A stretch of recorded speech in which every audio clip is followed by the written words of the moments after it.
en estas decisiones claves que tiene la oposición. Muchísimas gracias. Buenas tardes. Bueno, vamos a volver al tema de lo ocurrido esta mañana en el sanatorio alemán en Concepción, porque presumiblemente esta fuga de gas había generado esta explosión en este lugar. Ya son 4 las personas fallecidas y al menos 50 los heridos. Queremos conversar del tema y para eso estamos con Luis Carrasco, que es director de la Escuela de Prevención de Riesgo de la Universidad Tecnológica Metropolitana. Muchísimas gracias por acompañarnos. Gracias a usted. Y tener que profundizar un poquito en una situación tan compleja como la que se está viviendo por estas horas en Concepción. Pero lo que llama la atención desde el punto de vista de la emergencia primero es este hecho que está relacionado con el tema de esta fuga de gas. Se da a conocer, se reporta por distintos medios, acude la empresa especializada, dice que está todo bajo control y ocurre esta explosión. ¿Qué pudiese haber pasado? Bueno, a ver, si estamos hablando precisamente de una fuga de gas natural, entendemos que podría ser eso. Estamos hablando de un elemento que es inflamable, es un elemento que proporcionalmente tiene un rango bastante estrecho para producir explosiones. No obstante, es posible detectarlo porque viene asociado a un olor especial que es el mercaptano, asociado a su vez al azufre. Por lo tanto, todos los que estaban ahí y empezaron a percibir algún olor extraño, sabían que había alguna fuga de algún gas.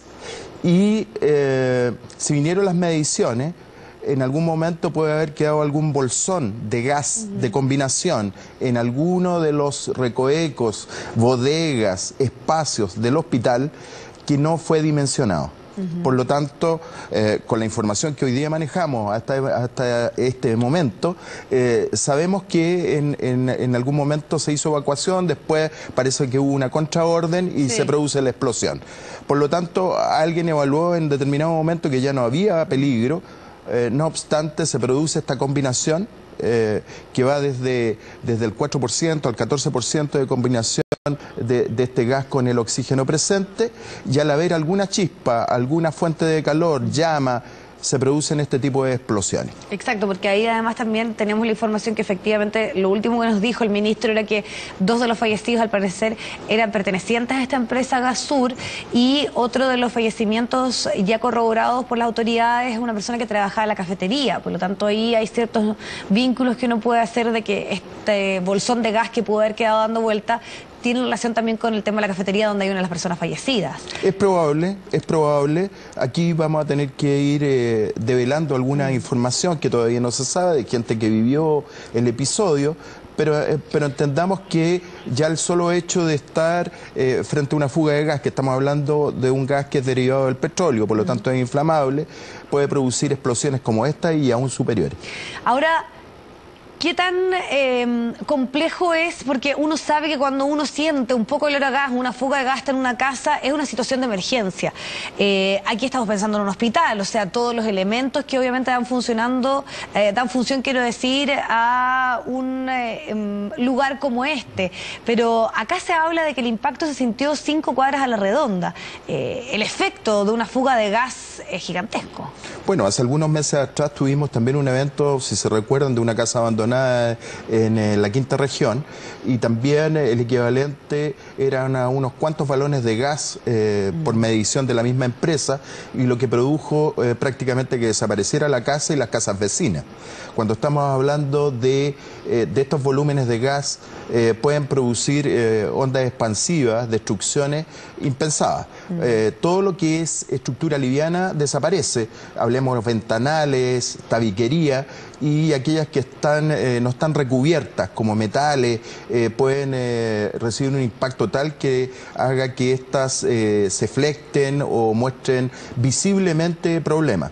Por eso que el tema de evaluación posterior a la estructura es muy importante, porque aquí estamos hablando de una fuga de gas pensando, entre comillas, en una cuestión más bien de tipo doméstico, pero es como si hubiera habido una bomba. Absolutamente. Por lo tanto, el tema que puede venir a posterior ¿cierto? Primero, que pudiese seguir una fuga, que podría mantenerse el peligro y podría venir una segunda o tercera explosión. Y por otro lado, todo el tema que tiene que ver con la estructura, porque ya no se pueden usar, porque ya no tienen la misma resistencia, ni podemos asegurar que no vaya a suceder algo. O sea, eso es lo más urgente, de hecho, Sí. efectivamente corroborar de que no existe otra fuga y además también las condiciones en que quedó toda esta infraestructura que pudiese derrumbarse.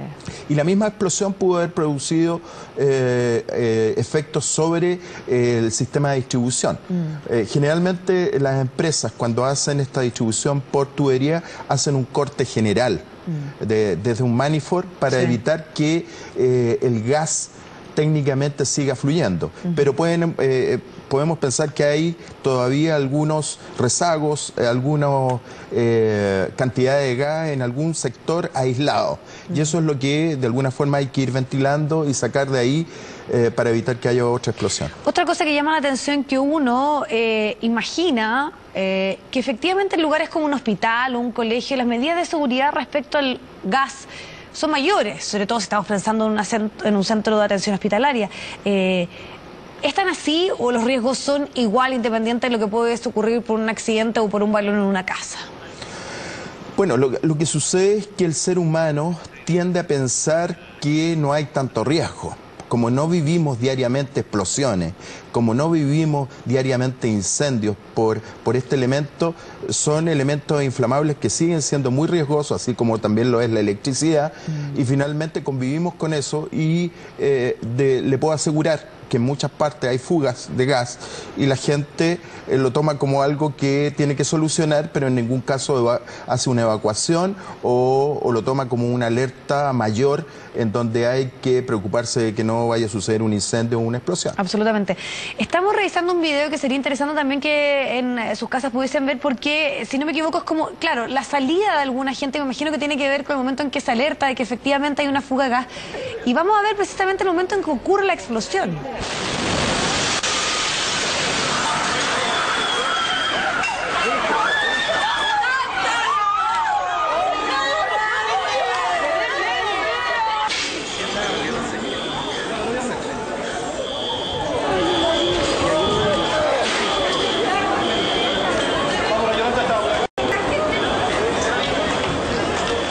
Bueno, impacta porque es verdaderamente brutal lo que se puede ver en la imagen, el sonido, obviamente la reacción, pero ahí lo que uno también se pregunta y en lo cual nosotros estábamos bien pendientes es cuán difícil es efectivamente responder a una emergencia de esta envergadura en un hospital. O sea, estamos pensando en personas que están siendo atendidas quirúrgicamente, que no están con sus capacidades normales, que obviamente están por eso en un hospital, otros que están en una consulta, claro, pero desde el punto de vista de la respuesta a esa emergencia, es mucho más complejo cuando hablamos de un hospital, además.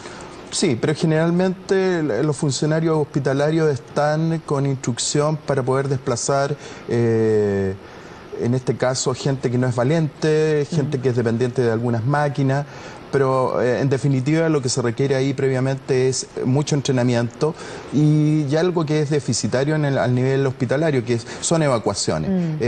Piense usted que muchas veces los hospitales están atestados, están con problemas y muchas veces se omite el tema de los trabajos efectivos de desplazamiento como ensayo. Yo creo que lo que mostraba ahí también muestra el desplazamiento previo es bastante displicente, como que no iba a suceder una explosión. Claro. Entonces eso también demuestra que muchas veces cuando se dan este tipo de alertas, se dan este tipo de instrucciones, hay gente que cree que no va a suceder absolutamente nada. Y muchas veces esta posibilidad ínfima se activa y produce una explosión de la magnitud que la que acabamos de ver. Claro, porque ahí también está la confianza que efectivamente la emergencia ya había pasado y muchas veces la poca seriedad, que es cierto, uno lo vivía también en el colegio, la famosa operación Daisy, que nunca eran tomadas muy en serio, ocurre también en las oficinas, hasta que, claro, lamentablemente tienen que ocurrir hechos como esto para uno dimensionar de que responder rápidamente o saber cómo responder es clave, imagino, son minutos valiosos. Y piense usted que en este tipo de ensayos es donde se pueden ver los errores. Muchas veces hay gente que hace críticas sin saber del tema, en donde establece, dice, mire, no funcionó la sirena, se atocharon en tal o cual puerta. Es precisamente en el ensayo cuando tienen que fallar todos los elementos y ojalá los podamos reparar.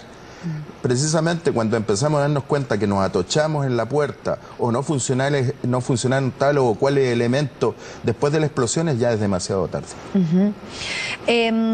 Aquí además también lo que uno se pregunta es la capacidad de respuesta de nuestro equipo de emergencia. El alcalde también daba en un punto que nosotros comentábamos durante esta mañana. Bueno, Concepción fueron las horas también afectadas por el terremoto del año 2010. ¿Cuán preparados estamos? Porque de hecho el ejercicio de este silencio y de ver si es que efectivamente había alguien que emitiera algún tipo de sonido al interior era algo que nosotros vimos mucho luego de ocurrido el terremoto. ¿Cuánta es la capacidad que tienen, a partir también de la experiencia adquirida por las emergencias que se viven, de los equipos, de los bomberos, de carabineros, de poder dar una respuesta eficiente? Bueno, desde el 2010 hasta esta fecha ha habido un avance sostenido y que es evidente en orden a calificación de grupos de rescate, a instrucción que se ha impartido, coordinación, temas de simulacros generales, en fin. Incluso, aun cuando esto es muy complicado el escenario, es un escenario puntual, es hospital y alrededores, no es como en el terremoto, sí, claro, donde el escenario está ampliado a la región, sí, y más allá de la región. Por lo tanto, permite, en este sentido, avanzar escalonadamente con ayudas sanitarias desde otros hospitales, desplazamiento de los heridos y en el sistema de búsqueda, cuerpos de bomberos y grupos especializados de rescate que permiten irse desplazando y escalonadamente también participar para ubicar a presuntos, digamos, todavía sobrevivientes. Uno se pregunta de qué forma hay que responder ante una situación como esta, pensando que aquí se pensó que efectivamente la situación ya estaba controlada, así lo informa según los antecedentes. Todo esto es una información preliminar que no está del todo corroborada, pero muchas voces coinciden en lo mismo, que ya estaba todo controlado. ¿Cómo esto puede ocurrir en una casa, puede ocurrir en un colegio, uno puede sentir esto olor acá? ¿Qué es lo que uno debe hacer en ese momento? Bueno, yo insistiría en reforzar el control de las unidades de emergencia de la empresa que tiene que ir a chequear, porque estamos hablando en ese primer nivel. Si usted se da cuenta, esto es muy coincidente con la explosión que sucedió y posterior incendio en la calle Serrano, en Valparaíso, que también habían estado los servicios de urgencia, sí, habían hecho mediciones, después se habían retirado y después se produjo la explosión. Bueno, en orden a esta situación, creo que es un primer nivel que hay que chequear, porque en este caso quien administra el sistema tiene una obligación pre-explosión, pre-emergencia, y el sistema de detección es fundamental. Si uno llama a un experto y ese experto le señala que no hay problema, que no hay riesgo, evidentemente a lo mejor se van a desactivar y se van a volver al lugar de trabajo. Ahora, en lo que respecta de no tener algún elemento que me permita objetivamente hacer una medición de los gases que hay ahí, pero sin embargo estoy percibiendo una fuga, olor a mercaptano, es evidente que debe haber una evacuación de inmediato, porque se puede producir una explosión, se puede producir una inflamación, se pueden producir asfixias, lo que puede significar varios escenarios de peligro. Mientras vamos también a la revisión nuevamente de las imágenes en vivo que nos llegan hasta ahora, lo más urgente u obvio en una situación como esta es evacuar, porque muchos dicen, bueno, usted decía, una chispa, cualquier cosa, o sea, algunos dicen cortar la luz de inmediato, llamar a los equipos para que puedan revisar la situación, pero pienso en una casa, vuelvo a insistir, en algún colegio o algún otro lugar donde efectivamente se siente este olor fuerte. No es bueno tampoco la persona que vaya a tratar de apagarlo, porque en ese intertanto se puede generar algo como lo que pasó acá, que efectivamente algo hizo de que este bolsón de gas que pudo haber quedado explotara. Entonces, lo más importante siempre es evacuar rápidamente. Sí, y pensemos que debe estar estructurado protocolos de quiénes son los que apagan la luz o que corta el suministro de energía, pero también pensemos que con respecto a la comparación que usted me hace con una casa, un hospital tiene múltiples elementos, ¿cierto?, que podrían llevar temperatura, calor y hacer la combinación, ¿cierto?, entre el combustible, el oxígeno y el calor para que se produjese esta explosión. Perfecto. Le agradecemos muchísimo el tiempo de poder estar junto a nosotros y profundizar un poco y analizar a lo ocurrido durante esta mañana. Muchas gracias. Gracias a usted. Bueno, vamos a ir a otras informaciones. A esta hora vamos a retomar contacto con Pablo Figueroa, que nos va a contar todos los detalles de la preparación de la marcha del día.